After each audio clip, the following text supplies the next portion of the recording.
Never stop raising the bar.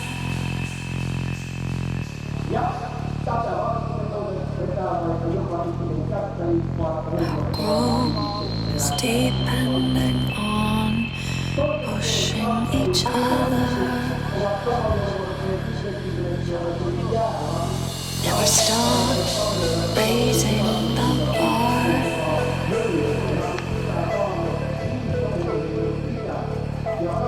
Our goal is depending on pushing each other. And remember not to fall.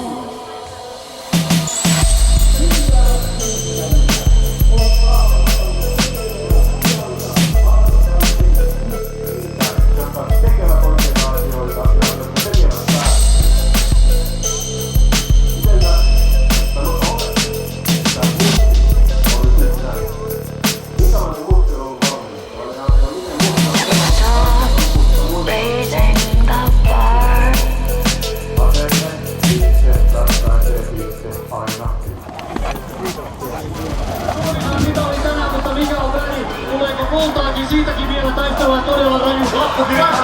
Loppukirikamppailu ja Venäjä on kolmantena. Kukaan ei pääse irti ja kolmikko laskee tänne. 400 metriä vastaan maaliin. Ja Saksa ensimmäisenä jauhoja yli tuohon kovaan mukaan. Ruotsi on jäänyt 100 metriä. 80 metriä sieltä ei mitaleilla tuu. Ja Sami poikkaa sisän kautta. On päästä ja pääsee ensimmäiseksi. Ja nyt se taas kaatuu.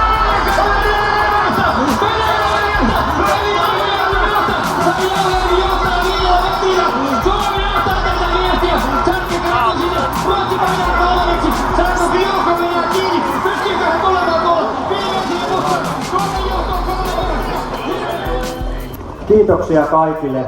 On ihanaa nähdä, että teitä on saapunut tänne näin paljon ja sillä yleisön joukossa on ensinnäkin lähipiiriä, omaiset tuolla.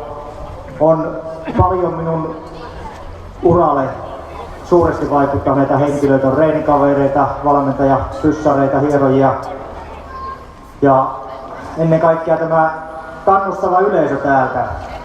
Ei tuolla hirveästi ole soraääniä kuulunut, kun on pyöräilyssä pitkin tai polkuja pitkin tai latua pitkin painanut menemään reeneissä, niin aina on ollut kannustusta taustalla ja kyllä sieltä se viimeinen sipaisu sinne suorituksellisesti saadaan aikaiseksi. Suuri kiitos kaikille, jotka on tullut tänne. Ja koska on juhlapäivä, niin toki ne palkitsemiset eivät vielä tähän lopu. Seuraavaksi me saamme Ylitornion kunnanhallituksen puheenjohtaja Reetta Laitisen ojentamaan olympiamitalistin